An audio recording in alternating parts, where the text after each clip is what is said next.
Namaste, Sharma ji, welcome back. We are continuing our discussion about Bhagavad Gita and the relevance to ordinary people. And one of the things we talked about, in Gita, Krishna talked about, Karma Yoga and Jnana Yoga and Bhakti Yoga. So maybe we can start with one sloka about Karma Yoga, one sloka about Jnana Yoga, and then let's spend some time on Bhakti Yoga. For Karma Yoga, there is a very famous sloka. Karmanneva dhikaraste ma phaleshu kadachana ma karmphal hetu purmate sangust karmani. Sharmaji, one of the interesting things is that not everybody, as you said, you got to go through the step-by-step process. Yeah. One of the things I heard is that you don't know when it comes, so you have to be open-minded and you have to be receptive. If things come, knowledge comes from different sources. And how do you practice that, having that openness and being receptive to whatever knowledge is coming through you? Yes, so Upendra, you see, unless, because of the prarabdha, unless one is having the inner quest to acquire that knowledge, even if you give him Bhagavad Gita to study, he will not study that. Right, even if you study superficial, Yeah. Or even if you pressurize them to study, not necessarily he will do that. Or even if he does, he may not be able to understand that. So first of all, because everybody does not deserve that, that is why Krishna says that Gyan and Dan has to be given to the Patra. Means knowledge, Gyan, and Dan, donation or charity, should be given to those who deserve it. If you give something undeserving person, there will be no value of that. So unless somebody is a deserving person to attain that knowledge, even if you give the knowledge of Bhagavad Gita or you give Bhagavad Gita to them, if they are not deserving, they will not be able to attain. However, we should always look into the person's personality and see whether he deserves for that knowledge or not. But to become a deserving person for that knowledge, it is his own prarabdha. It is his own effort, not from this life alone, but from the previous life. You can see that some child is born, and from the very beginning, from the age of 2-3 years itself, he will be so devoted to knowledge and worshipping God and loving, such kind of spiritual activities. For an instance, I can give my own quotation. I had mentioned earlier. No, this part I had not mentioned. There was an occasion when my father had taken me to the temple and I was baby. He had put me on his shoulders and entering into the temple. And when I was entering into the temple, that time I was not going to the school also. Right. I might be 2-3 years old child. But when the temple, on both sides of the temple, the verses were written. When I saw those verses, I felt I know that. I felt that I know that. Oh. It means it was not from this life, it was from earlier life. And then what happened, when I grew up more, one day my uncle was chanting those verses. And those were the Rudrastakam, the verses, prayer to Lord Shiva. Right. So when uncle started chanting, it blew into my mind. I said, I know this. This is what I had seen at the entrance of the temple. So it means it was not from this life. Right. I carried from my past life. And this happened in many people's life. Many people's life. So one has to be first deserving. Unless one is a deserving one, the knowledge cannot be his. So that's interesting. Unless unless you are ready for knowledge, then knowledge you will not know. Yeah. If I give you somebody something and then they're not ready for it, it'll be like a piece of material thing. So one of the confusions that have in the Western society is that they loosely translate Atman and call it soul. You save your soul in Christianity, and they talk about you can salvage your soul, and so the soul is not the same as Atman. So maybe you can talk about that a little bit here. In the Western world, in English they call it soul, and they say that soul leaves this body and goes to the other body. Yeah, they also have what's called, if you go to New Orleans, it's called soul food. Food for the soul. And soul departed. But as far as Atma is concerned, Atma cannot depart. All pervasive, yeah. Because Atma is all pervading, omnipresent in whole of the space in infinite expanse. Atma is already all over. Because Atma is Brahman. Atma is an imagination of the presence of Brahman in a particular limited body. But the body does not limit the Brahman, right. The Paramatma. Yeah, that leads that is into... what is the difference. The Western world have not understood up to that level. That even in our society also, in Hindus also, they will say, Atma ki Shanti ke liye. Om Shanti Om, yeah. Om Shanti Om, to, yeah. It's something. Atma Shanti. But Atma ki Shanti ke liye, this is the foolish statement. How Atma can be Asant? Atma is Brahm. Brahm can be Asant? Can anything of the universe or Prakriti nature can disturb Atma? It is the soul, it is the Jiva. That is why we say Jiva Atma. So for Jiva Atma, you can say soul. So Jiva Atma pervades, gets into the body, gets infused into the body and make the body a living being. When it disconnects from the body is discarded, then it becomes the part of the Prakriti. It goes back to the Prakriti. Yeah, that's why they talk about physical body, then the astral body, and then you have the causal body. Sukshma Sarir. So Jiva is the Sukshma Sarir. Body is the gross body, it is the material body. And ultimate is the Atma. That is why, we say Panchakosha. The body is called Annamaya Kosh, then is Pranamaya Kosh, then is Manomaya Kosh, then Vijnanamaya Kosh, and then the most inner one is Anandamaya Kosh. Anandamaya, bliss. Anandamaya Kosh, when we reach that level, that is what is the Atma, which is always in Ananda. Nothing can afflict, nothing can disturb that one. So once we retrieve our mind and intellect, man and buddhi, and concentrate on Anandamaya Kosha, we go back and keep retrieving from 4 kosas and come to that level, then we are in Anandamaya Kosha, in full bliss. Yeah, that's why, when people confuse happiness for bliss. And happiness, you could be happy in one moment, and then you become unhappy the next moment. Bliss is it's always bliss. It's that state, reaching that state requires full realization. Yeah. See, this happiness and sorrow, this is the duality. Because Krishna says that मेरी सारी प्रकृति, सारा जो कुछ भी है वो द्वंद्वात्मक है.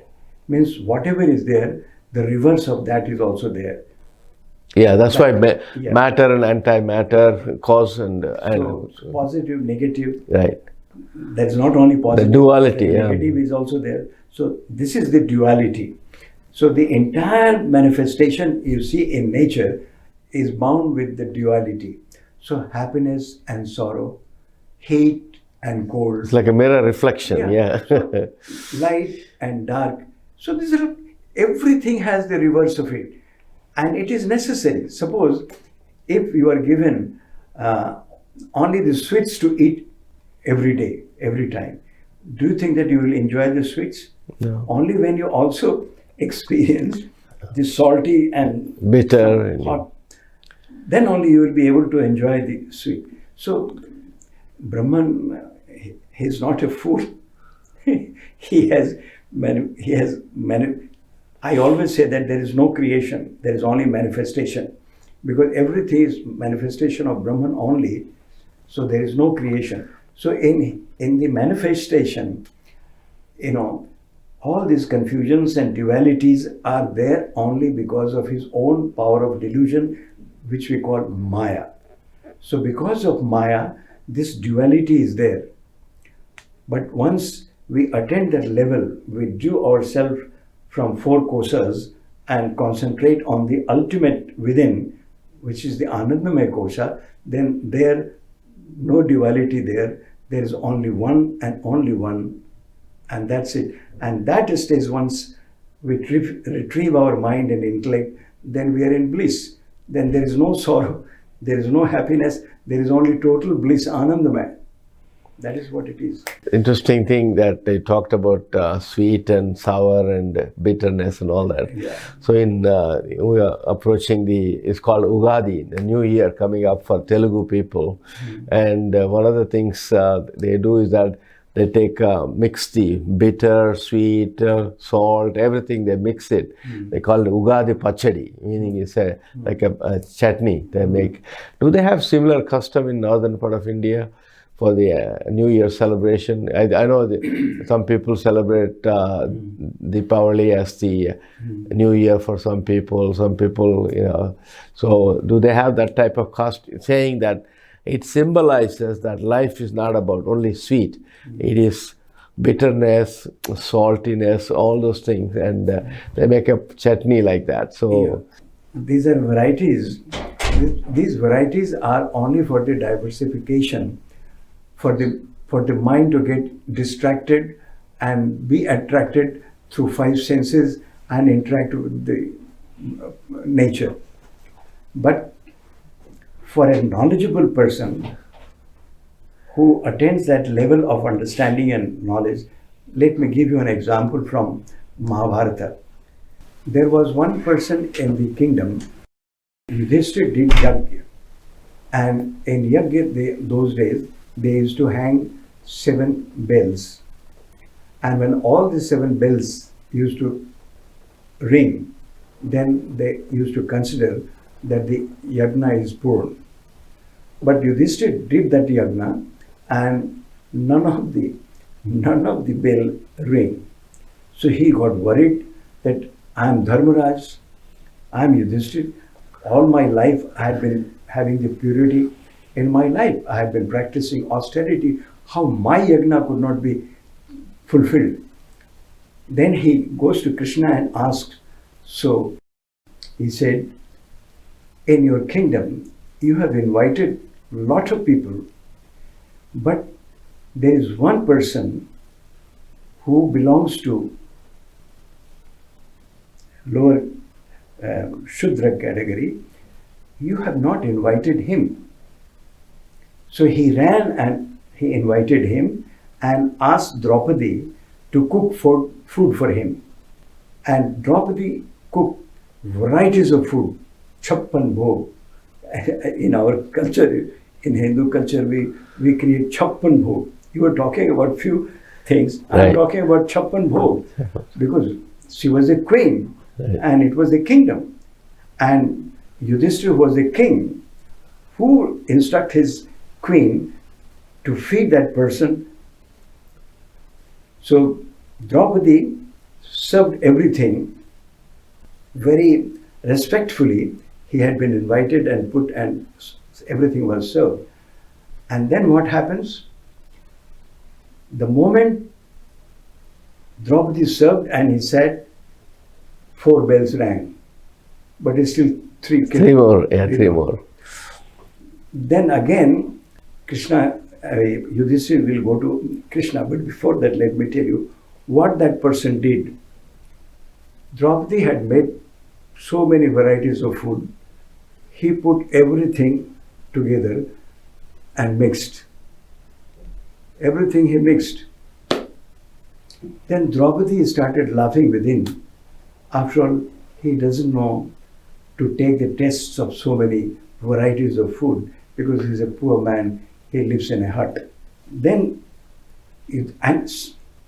and Draupadi had been fanning him also, so respectfully. But inside she ridiculed. Because she the could sincerity, not understand with what notion he did that. Then Yudhishthira goes to Krishna and asks, then Krishna explained, go and ask Draupadi what she did. She asked, so Yudhishthira asked Draupadi. So Draupadi said that I laughed at him because, he mixed all that.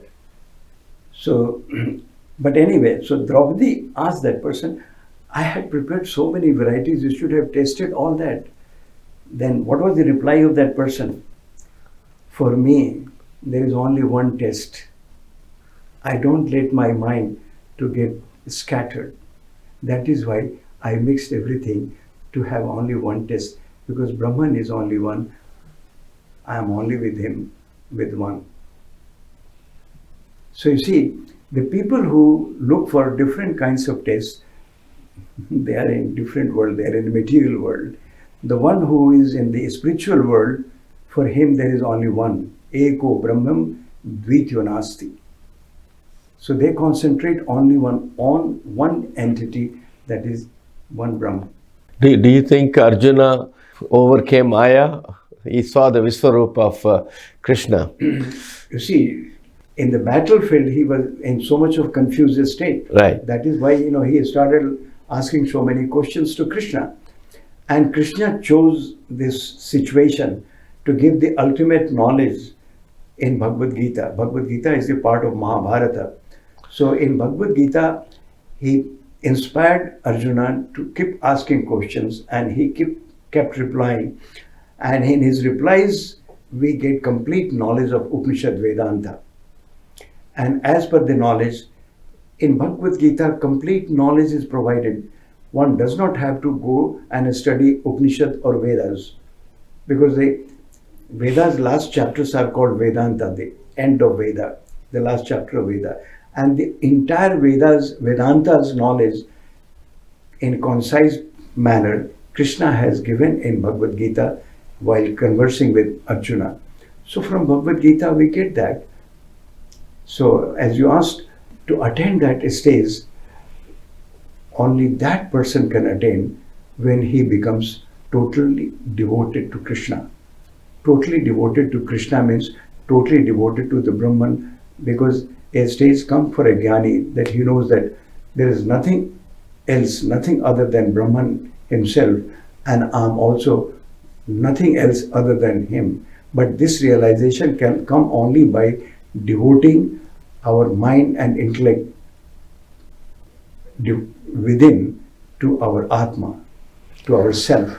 When we come to that stage, that is the ultimate stage of bhakti, total devotion, and then the revelation happens and one becomes with the whole. So how do you think, these days youngsters and even middle-aged people are so confused, and how do you achieve that state of bhakti?